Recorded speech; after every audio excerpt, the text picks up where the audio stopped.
So, hello everyone, welcome back to our channel 5 Study Point, and welcome back to our new and highly rated course of mathematics, जहां पर आप सभी को competitive exams level का math बिल्कुल 100% YouTube पर free of cost हम provide करते हैं। तो आशा करता हूं आप सभी मस्त होंगे, स्वस्थ होंगे। और कंटिन्यू करते हैं हम अपनी सीरीज को। क्वेश्चन नंबर 71 हमारे पास, साधारण ब्याज की एक निश्चित दर से एक राशि 8 वर्षों में 2 गुना हो जाती है, कितने वर्षों में यह अपने आप में 4 गुना हो जाएगी। मतलब हमें जो सिंपल इंटरेस्ट निकालना है वो 4 गुना ऑफ प्रिंसिपल होगा। तो चलिए निकालते हैं। मान लीजिए आपके पास पी नाम की कोई राशि है, किसी निश्चित दर से वो अपने आप में 2 गुना हो जाती है। पी का साधारण ब्याज मिलेगा उस पर हमें, और कितने वर्षों में हो जाती है, 8 सालों में हो जाती है। ये अपने आप का 2 गुना। तो हमें यही राशि खुद कोई 4 गुना होने में कितना समय देगी, हमें फाइंड आउट करना है। तो 4p में से p गया तो 3p। टाइम हमें यहाँ पर निकालना है कि कितना टाइम होगा। तो ये जो टाइम होगा वो कितना होगा, p का इंटरेस्ट मिला है 8 साल में, तो 3p का इंटरेस्ट मिलेगा 8 के लिए 24 सालों में। वो धनराशि अपने आप का 4 गुना हो जाएगी 3p के इंटरेस्ट के साथ। C is our right answer. Question number 72, same question ही है। कोई धनराशि साधारण ब्याज की निश्चित दर से 20 वर्षों में 3 गुना हो जाती है, कितने वर्षों में वह स्वयं की 2 गुना हो जाएगी। तो चलिए निकालते हैं। मान लीजिए आपके पास पी नाम की कोई धनराशि है, वो 20 सालों में अपने आप का 3 गुना हो जाती है, मतलब 3p हो जाती है। तो इसका इंटरेस्ट हमें मिलता है 2p। जो ये सिंपल इंटरेस्ट है 2p, इस बात का आप ध्यान रखेंगे। तो आगे हम देखेंगे कि कितने वर्षों में यह धनराशि स्वयं का 2 गुना होगी। तो हमें यह धनराशि ट्वाइस करनी है, मतलब हमें p का साधारण ब्याज कितना होगा ये हमें फाइंड आउट करना है। अगर ब्याज आधा हो गया है तो हमारे पास समय भी आधा हो जाएगा। 20/2 विच इज 10 ईयर्स। 10 सालों में वो धनराशि अपने आप का 2 गुना होगी। हमारा बी सही उत्तर रहेगा। B is our right answer. Next question. तो नेक्स्ट क्वेश्चन है क्वेश्चन नंबर 73। साधारण ब्याज पर निवेशित कोई राशि 12 सालों में 4 गुना हो जाती है, तो समान दर पर यही राशि स्वयं की 10 गुनी कितने सालों में, कितने वर्षों में होगी। तो मान लीजिए पी नाम की आपके पास राशि है, 12 सालों में वह अपने आप का 4 गुना हो जाती है, मतलब 4p हो जाती है। तो हमारे पास सिंपल इंटरेस्ट मिलेगा 3p का। तो यही धनराशि हमें 10 गुना कितने वर्षों में होगी फाइंड आउट करना है। तो यहाँ पर सिंपल इंटरेस्ट मिलेगा हमें 9p का। इसमें और इसमें 3 गुना 3 का फर्क है, 3 pno। तो ये होगी हमारे पास, तो 12 गुना 3 साल भी अपने आप में 3 गुना कर देंगे हम। 36 ईयर्स, 36 साल लग जाएंगे उस धनराशि को अपने आप में 10 गुना हो जाने में। तो हमारा जो है D is our right answer होगा, 36 साल। Next question, question number 74। Question number 74 में हमें कहा गया है कि साधारण ब्याज की वह क्या दर है जिस पर कोई धनराशि 36 सालों में अपने से 3 गुना हो जाती है। मान लीजिए आपके पास पी नाम की कोई राशि है, ठीक है, 8% की कोई दर है, वो अपने आप में 3p हो जाती है। मतलब ये हमारे पास अमाउंट है, ये हमारे पास प्रिंसिपल है। तो ये हमारे 2p का सिंपल इंटरेस्ट मिलेगा, कितने कितने सालों में मिला है, वो भी 36 सालों में, 36 ईयर में।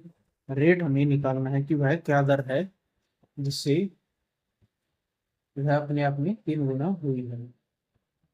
तो चलिए रेट निकालने का फॉर्मूला होता है हमारे पास SI/P/100 डिवाइड बाई, रेट है तो यहाँ पर टाइम। सिंपल इंटरेस्ट हमारे पास कितना है 2P का, कितने पर मिला है P नाम का प्रिंसिपल पर, इंटू में 100 डिवाइड बाई टाइम हमारे पास 36 साल। तो P से P खत्म, 2 से काटेंगे 18 बार में, तो 100/18 मतलब 50/9। तो ये होगा हमारे पास 9×45, 5.55% की जो है वो हमारी वार्षिक साधारण ब्याज दर रहेगी। सी इज आवर राइट आंसर, सी सही जवाब होगा। Next question, question number 75। Next question, question number 75 में हमें दिया गया कि साधारण ब्याज दर पर निवेशित एक धनराशि 14 वर्षों में 7 गुना हो जाती है, इसे उसी ब्याज दर पर 18 गुना होने में कितना समय लगेगा, ये हमें टाइम निकालना है। अगली बार टाइम कितना होगा, तो मान लीजिए आपके पास P नाम की कोई धनराशि है, वो 14 सालों में अपने आप का कितना गुना हो जाती है, 7 गुना हो जाती है। यहाँ पर इंटरेस्ट कितना मिले हमारे पास 6P का, तो यही धनराशि हमें 18 गुना करनी है, मतलब 18P करनी है, तो इंटरेस्ट यहाँ पर हमारे पास 17P। हाँ, तो हमें टाइम ही निकालना है, ये टाइम कितना होगा।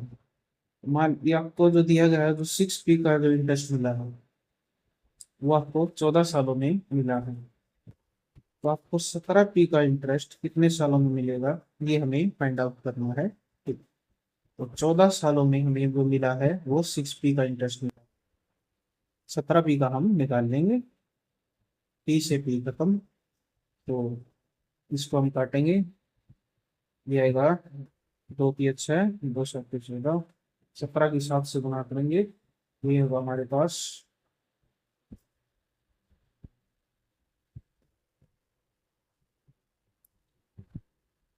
17 की 7 से गुना करेंगे हम, 17 × 7/3, विच इज इक्वल टू हमारे पास कितना होगा 7×7 = 49, 7×4 = 4/3। ये हमारे पास कितना है टाइम आएगा, कितना आएगा ये, 3 से काटेंगे 3 बार में, 3×27.3×18 और 3×7 = 21, मतलब ये कुछ इतना ही आता जाएगा, 6 चलता जाएगा ये, तो अप्रोक्सीमेट ये कितना समय लग जाएगा। This is option number our D is the right answer, D सही जवाब 39.67। Next question, question number 76। साधारण ब्याज पर निवेशित एक धनराशि 15 सालों में 5 गुना हो जाती है, यदि ब्याज की दर समान हो और दुगने समय के लिए निवेशित किया जाए यह धनराशि, तो अंतिम धनराशि अपने आप में कितना गुना होगी, ये हमें फाइंड आउट करना है। तो मान लीजिए आपके पास P नाम की कोई धनराशि है, ठीक है, वो अपने आप का 5 गुना हो जाती है, कितने सालों में, 15 सालों में। तो हमें यहाँ पर सिंपल इंटरेस्ट मिलेगा 4 टाइम्स ऑफ P, ये हमारा सिंपल इंटरेस्ट है। तो आगे क्वेश्चन में क्या है, यदि ब्याज की दर समान है तो दुगने समय के लिए, मतलब हम अब इसको 30 सालों के लिए यदि हम इसको निवेश कर दें, तो यह धनराशि अपने आप में कितना गुना होगी, मतलब कितना अमाउंट बन जाएगी, ये हमें फाइंड आउट करना है। यदि टाइम डबल है तो सिंपल इंटरेस्ट डबल हो जाएगा, हमारे पास कितना 8P का, P नाम की राशि में 8P का ब्याज मिल जाएगा हमारे पास, तो यह राशि अपने आप में 9 गुना हो जाती है जोड़ने पर अमाउंट, ये अमाउंट तो है, तो हमारे पास 9 गुना होगी ये राशि, which is option B is right answer. Next question, question number 77 हमारे पास, यदि कोई धनराशि साधारण ब्याज की किसी निश्चित वार्षिक ब्याज दर से 5 सालों में दुगना हो जाती है और अन्य साधारण ब्याज की दर से 12 सालों में 3 गुना हो जाती है, तो हमें साधारण ब्याज की इन दोनों दरों का अंतर निकालना, मतलब हमें R1 - R2 निकालना है कि कितना होगा। तो चलिए हम इसको 2 भागों में बांट लेते हैं। आपके पास पी नाम की राशि है। साधारण ब्याज की किसी दर से, मान लीजिए R1 की दर से, जो है अपने आप का कितना गुना हो जाती है, 2 गुना हो जाती है। कितने सालों में? 5 सालों में। ठीक है, तो हमें जो सिंपल इंटरेस्ट मिलेगा वो कितने का मिलेगा? दोनों को माइनस कर देंगे, ये अमाउंट है ना, अमाउंट में से प्रिंसिपल माइनस कर देंगे तो ये होगा हमारे पास पी का सिंपल इंटरेस्ट मिलेगा हमारे पास। तो रेट निकालने के लिए हमें फॉर्मूला होता है SI/P into 100 divide by 100। Simple interest हमारे पास पी का कितने के ऊपर मिला है? पी की राशि पर मिला है, इंटू में 100 डिवाइड बाई टाइम हमारे पास 5 साल। तो पी से पी खत्म, तो यहाँ पर रेट आएगा 5 से 2 बार में 20%, मतलब हमारे पास R1 हमारे पास 20%। इसी तरह से हम अब R2 निकालेंगे। तो यही धनराशि है, मतलब अन्य साधारण ब्याज की दर पर 12 सालों में 3 गुना होती है, मतलब यही राशि जो है वो किसी दर पर अपने आप का 3 गुना हो जाती है। कितने वर्षों में? 12 सालों में। तो यहाँ पर सिंपल इंटरेस्ट कितना मिला हमारे पास? ये अमाउंट है, ये प्रिंसिपल है, दोनों को माइनस करेंगे, सिंपल इंटरेस्ट मिला हमारे पास 2। तो रेट हमारे पास R2, यहाँ पर कोई R2 की रेट है, यहाँ पर R1 की रेट। R2 हमारे पास कैसे आएगा? SI divide by principal into 100 divide by time. Simple interest हमारे पास 2T का है, कितने के ऊपर मिला है? 3 पर, इंटू में 100 डिवाइड बाई टाइम हमारे पास 12। 3 से 3 रकम, 2 से 6 बार में, तो इसको डिवाइड करेंगे तो ये आएगा हमारे पास 100/6, विच इज इक्वल टू 16 सही 2/3%। ये हमारा R2 है। तो हम R1 - R2 करेंगे, R1 - R2 यही हमसे पूछा गया है। तो 20 - 16 सही 2/3, तो ये परसेंट में आएगा, तो परसेंट बाहरी लगे देखते हैं। तो ये आएगा हमारे पास 20, 4 4 से कम होगा, 3 सही 1/3%, which is option number D is our right answer है। बहुत ही इंपॉर्टेंट सवाल है। नेक्स्ट क्वेश्चन, क्वेश्चन नंबर 78 की तरफ देखेंगे हम अब। नेक्स्ट क्वेश्चन है क्वेश्चन नंबर 78। किसी निश्चित समयावधि के बाद मूलधन और मिश्र धन का अनुपात 5:6 है। 8 वर्षों के बाद इनका अनुपात 1:2 हो जाता है, तो ब्याज की दर क्या है, ये हमें फाइंड करनी है। तो चलिए फाइंड करेंगे। ये हमारे पास प्रिंसिपल है, ये हमारे पास अमाउंट है। कोई निश्चित समयावधि के बाद यह अनुपात है 5:6। 8 वर्षों के बाद, मतलब 8 सालों के बाद, +8 ईयर्स, यह अनुपात इनका 1:2 हो जाता है, मतलब प्रिंसिपल और अमाउंट का अनुपात 1:2 हो जाता है।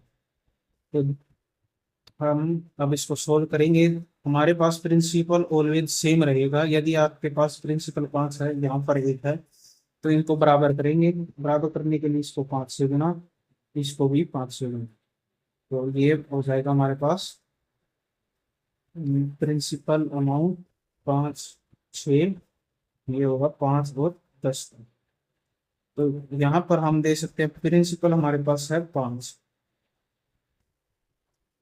हमें जो अमाउंट बढ़ के मिली है मतलब वो 4P मिली है, ये हमें मिला है ब्याज। ब्याज बोले तो SI, और टाइम हमारे पास है 8 साल, जो गिवन ही है। टाइम हमारे पास आ गया, सिंपल इंटरेस्ट आ गया, प्रिंसिपल ही है, तो हम रेट निकाल सकते हैं। Which is formula according to SI/P into 100 divide by time. Simple interest हमारे पास कितना है? 4P का, कितने के ऊपर मिला है? 5P। 4P लगा लीजिए या फिर 4 ही लगा लीजिए, P का टाइम इसको हटा दीजिए, इंटू 100 डिवाइड बाई टाइम हमारे पास 4 से 1 बार में, 4 से 2 बार में, 5×2 = 10, 1 0 खत्म। 10% की जो है वार्षिक साधारण ब्याज रहेगी दर। तो B is our right answer रहेगा, बी सही उत्तर। Next question, question number 79। Next question, question number 79। किसी निश्चित समयावधि के बाद मूलधन और मिश्र धन का अनुपात 5:6 है। प्रिंसिपल और अमाउंट का जो अनुपात है वो 5:6 है किसी निश्चित समयावधि के बाद।